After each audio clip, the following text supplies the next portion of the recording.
ڈرتے ڈرتے کمال ہے. پوچھ لو گانے کون کون سے ہیں, ابھی کہہ دیں گے جب ہم جوان ہوں گے پتہ نہیں کہاں ہوں گے. نبی مہاجر تھے, صاف بات ہے.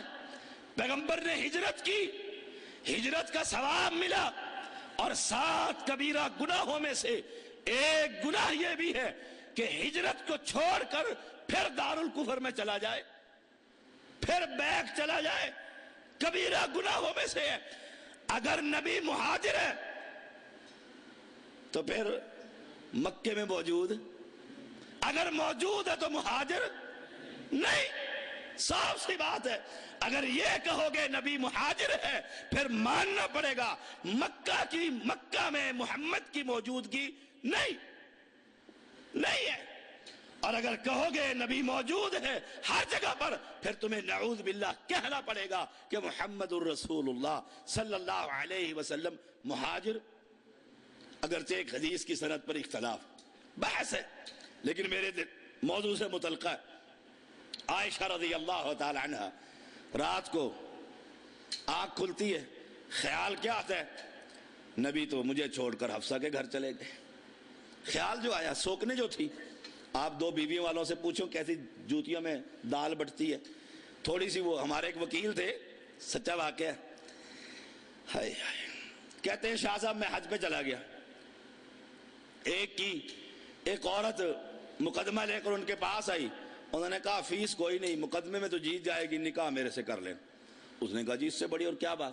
2 شادیاں ہو گئی. وہ مولوی بڑے تیز ہوتے ہیں, وہ کہتے ہیں جی قرآن میں شروع ہی مثنا 2 ایک کا تو ذکر ہی کوئی نہیں, 2 وثلاث 3 ورباع 4 اور پھر پتہ اسے گونگلو کو نہیں ہوتا میرے ساتھ ہو کیا رہا. ایسے ہی کہتے میں دونوں کو شادی ہو گئی, وہ جیت گئے, مقیل بڑا تکڑا تھا, شادی ہو گئی. یہ انہوں نے مجھے خود سنایا جب میں جامعہ میں پڑھتا تھا. کہتا میں دونوں کو کہا چلو بیت اللہ میں چلتے. کہتے بیت اللہ میں لے گئے, وہاں کمرے میں ہم لیٹے, ایک کو میں نے دائیں طرف لٹا لیا, دوسرے کو بائیں طرف لٹا لیا. کہتا جب میں سیدھا لیٹا ہوا تھا وہ بھی لیٹی ہوئی تھی, میں نے ادھر کروٹ لی, تھوڑی دیر کے بعد اس نے مجھے پیچھے سے دیا, ادھر منہ کر دیں. میں نے ادھر منہ کیا تو ادھر والی نے دیا. سبحان اللہ. حاضر ناظر, پیغمبر کی بیوی کو بھی یہی مسئلہ. اب جب دونوں نے مارا, کہتے ہیں شاہ صاحب میں کھڑا ہو گیا کہ تمہیں دونوں کو یہیں طلاق دے کے چلا جاؤں گا پاکستان. عائشہ کے دل میں یہی خیال, مجھے چھوڑ کر حفصہ کے گھر میں مقابلہ تھا نا, زینب کے گھر میں, اور زینب اور عائشہ کا خوب مقابلہ تھا.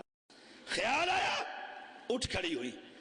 اور اگر تمہاری طرح کا عقیدہ ہوتا میرے پڑوسیوں کا, کہتی پرواہ کو نہیں, نبی حفصہ کے ساتھ بھی ہے, نبی میرے ساتھ بھی ہے. کہاں نبی تو غائب ہے. کہاں میں نکلی کہ پیغمبر کدھر جا رہا ہے, چپکے چپکے. اور ہم بھی چپکے چپکے جاتے ہیں. ایک کو سلایا, دوسری کے پاس چلے گئے. پہلی کو خبر ہوئی, اس نے جا کے دروازہ پیٹ دیا. اس نے کہا صاحب بہادر باری تو میری تھی. یہ بھی پیچھے نکلی پیغمبر کو دیکھنے کے لیے. اس کا پیچھے جانا, پیغمبر کو چیک کرنا, اور پیغمبر کا جا کر قبرستان میں دعا کرنا, اس بات کی دلیل ہے کہ عائشہ کا عقیدہ یہ تھا جب میرے گھر سے نکلے گا تو محمد عائشہ کے گھر میں موجود نہیں ہوگا, جب حفصہ کے گھر میں پہنچے گا تو اس کے گھر میں موجود ہوگا. پیغمبر ایک مرتبہ عائشہ کے گھر میں بھی ہو, حفصہ کے گھر میں بھی ہو, سودا کے گھر میں بھی ہو, ام سلمہ کے گھر میں بھی ہو, ساری عورتوں کا یہ اختلاف. آپ دیکھیے پیغمبر کی 2 بیویاں, ادھر بات چل پڑی. ایک کا نام حفصہ رضی اللہ تعالی عنہ, دوسری کا نام عائشہ رضی اللہ تعالی عنہ, تیسری کا نام زینب ہے رضی اللہ تعالی. اللہ کے پیغمبر ایک کے گھر میں پہنچ کر شہد پی لیتے. مشہور واقعہ, ہر عامی کو پتہ ہے. شہد پی لیتے. یا کچھ مفسرین کہتے ہیں کہ ماریا کو حفصہ کے گھر میں اکیلے خلوت میں مل لیتے ہیں, حفصہ کی غیر موجودگی میں. یہ ایک الگ بحث. البتہ ایک ایسا کام ہے جس سے حفصہ کو غیرت آئی. عائشہ اور حفصہ نے دونوں نے ایک بہانہ گھڑ لی. دونوں نے آپس میں طے کر لیا کہ جب رسول اللہ صلی اللہ علیہ وسلم ہمارے پاس آئیں گے تو ہم کہیں گے آپ کے منہ میں سے بدبو آ رہی، بدبو آ رہی۔ جو ہی وہ آئے پیغمبر کو کہا بدبو، کہنے کہ میں نے تو شہد پیا۔ اس کو اٹھا دیں، اس کو جی جاگ کے بیٹھے، جاگ کے بیٹھے۔ بدبو دوسری کے پاس پہنچے، اس نے بھی کہہ دیا بدبو آ رہی ہے، مغافیر ہے۔ آپ نے کیا کہا؟ ہے بے وقوف عورتیں، جب تم یہ پلاننگ کر رہی تھی وہاں تو میں وہاں بھی موجود تھا، وہاں بھی موجود تھا۔ پتہ نہیں بریلویوں نے کہنا ہے ہر جگہ پر حاضر ناظر، تو میں پہلے نہ سمجھا جاؤں عقیدہ۔ اگر یہ عقیدہ ہوتا پیغمبر کہہ دیتے، پیغمبر یا ایھا النبی لما تحرم ما احل اللہ لک، کبھی بھی شہد کو اپنے اوپر یا ماریا کو اپنے اوپر حرام کبھی نہ کر۔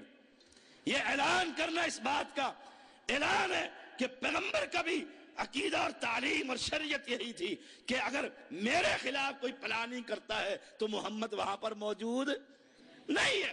اور دونوں بیویوں کو بھی عقیدہ تھا کہ ہم دونوں یہ پلاننگ کر رہی ہیں، کسی کو نہیں بتائیں گے۔ اللہ قرآن مقدس میں کہتا ہے وَإِذَا سَرَّ النَّبِيُّ إِلَىٰ بَعْدِ أَزْوَاجِهِ حَدِيثًا فَلَمَّا نَبَّأَتْ بِهِ وَأَظْهَرَهُ اللَّهُ عَلَيْهِ عَرَّفَ بَعْدَهُ وَأَعْرَضَ عَن بَعْدٍ فَلَمَّا نَبَّأَهَا بِهِ قَالَتْ مَنْ أَنبَأَكَ هَذَا۔ ساری بات سنی، پیغمبر نے اشارتاً حفصہ کو بتلا دیا، تم نے ایسے ایسے سمجھ گئی کہ بات تو آؤٹ ہو گئی۔ اب حفصہ کو اتنا یقین تھا کہ عائشہ کبھی بھی یہ راز فاش نہ کرے گی۔ آخر کس نے بتلایا؟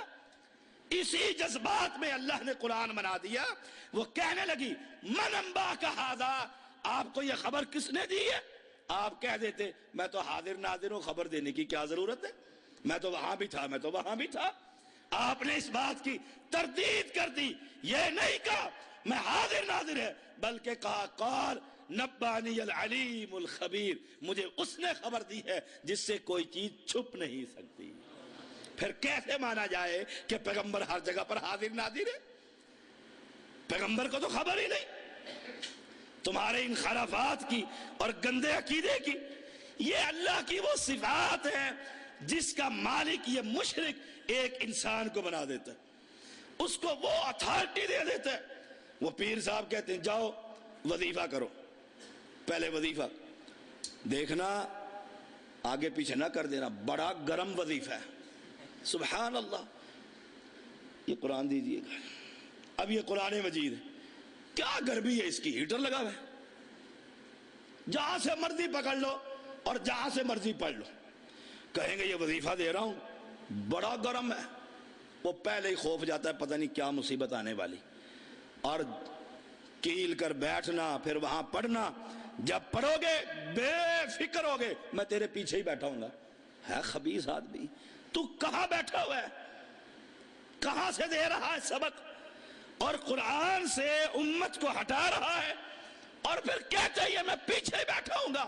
پیچھے تو محمد کریم بھی نہیں تھے، کیونکہ عائشہ نے کہا تھا اے اللہ کے رسول صلی اللہ علیہ وسلم جب آپ یہ کہتے ہیں غلطی ہو گئی تو توبہ کر لے، آپ کا ذہن لوگوں نے بھر دیا ہے کہ عائشہ ایسی اور ایسی ہے۔ میں اب اسی بات کا اعلان کرتی ہوں، وہی بات کہتی ہوں جو یوسف کے بابا نے کہی تھی، اور غصے میں یوسف کے باپ کا نام یاد نہ رہا عائشہ کو۔ انما اشکو بثی وحزنی الی اللہ، یہ کہنے کی دیر تھی، عائشہ نے اس عقیدے کا رد کیا، حاضر اور ناظر کا۔ مالک نے اسی وقت توحید کی برکت سے جبرائیل امین پر سورۃ نور کی آیتیں اتار دی۔ اب ماں کیا کہتی ہے؟ ماں کہتی ہے عائشہ چل پیغمبر کا شکریہ ادا کر۔ بابا کیا کہتے ہیں ابو بکر رضی اللہ تعالی عنہ، عائشہ چل پیغمبر کا شکریہ ادا کر۔ عائشہ مواحدہ کیا کہتی ہے؟ نہیں شکریہ ادا کرتی۔ کیوں؟ کہا پیغمبر کا شکریہ نہیں، پیغمبر نے تو کہہ دیا تھا غلطی ہو گئی توبہ کر لے، شکریہ اس رب کریم کا جس نے مجھے پاک کر دی۔ کیوں؟ وہ دیکھتا ہے، اسے خبر ہے، وہ علیم ہے، خبیر ہے، عزیز ہے، سمیع ہے، بصیر ہے۔ وہ جانتا تھا کہ میں وہاں نکلی ہوئی تھی، اسے خبر تھی میں درخت کے نیچے بیٹھی ہوئی تھی، اسے پتا تھا صفوان پیچھے سے آیا ہے، اسے علم تھا میں نے اور صفوان نے آپس میں پورے راستے کوئی گفتگو نہیں کی۔ میں شکریہ اس کا ادا کروں جو ہر جگہ اس کی نگاہ سے کوئی بچ سکتا ہی نہیں۔ پھر یہ کیسے مانا جائے کہ پیغمبر ہر جگہ پر حاضر ناظر؟ وہ پچھلے دنوں ایک رافضی کی میں تقریر دیکھ رہا تھا، غالباً اس کا حکیم نام تھا، غالباً فاضل علوی۔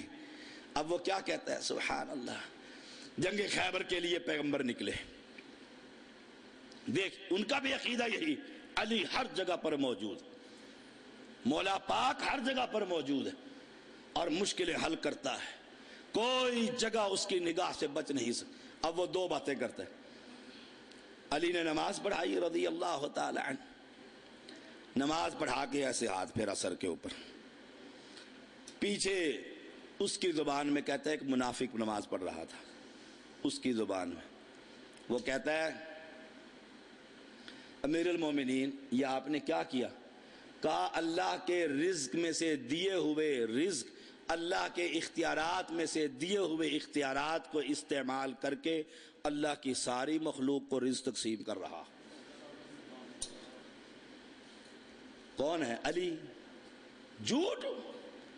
اس نے کہا اچھا، اگلے دن گیا، ماچس کی ڈبیا لی، اب اس وقت ماچس تھی یا نہیں تھی یہ الگ بحث، ماچس کی کہتا ہے ڈبیا لی، اس کے اندر ایک چیونٹی کو بند کیا اور بند کر کے اپنی جیب میں ڈالا، فجر کی نماز میں اکھے مولا پاک کے پیچھے پھر پہنچ گیا۔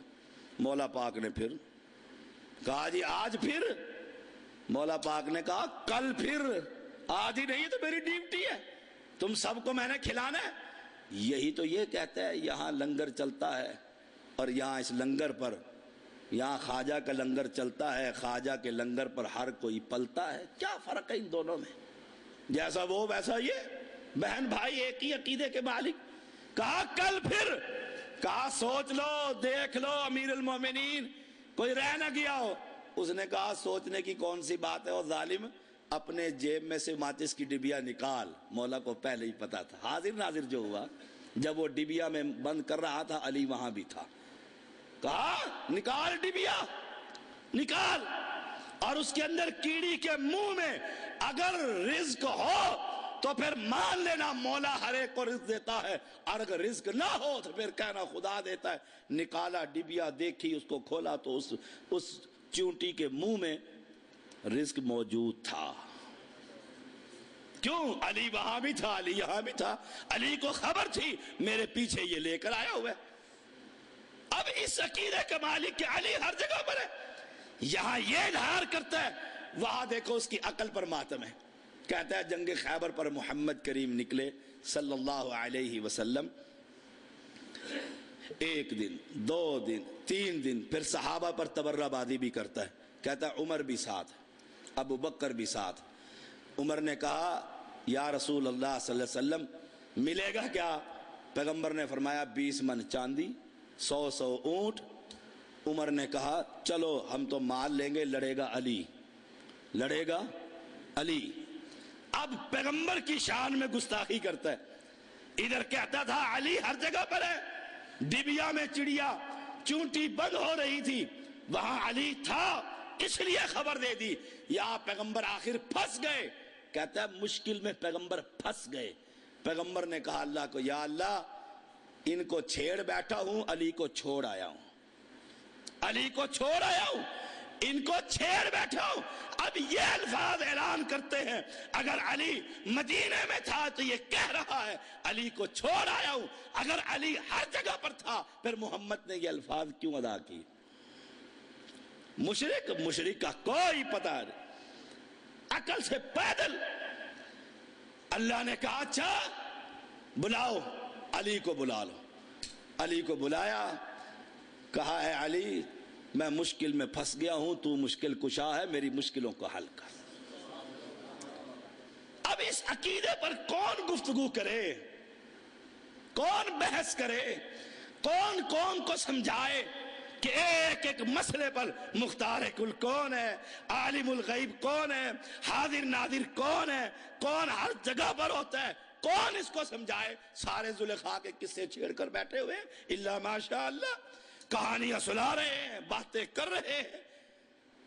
قوم کو یہ خبر دینی ہوگی، قوم کو یہ بتلانا ہوگا رب کی توحید کا پیغام کہ اللہ کی نگاہ سے کوئی نہیں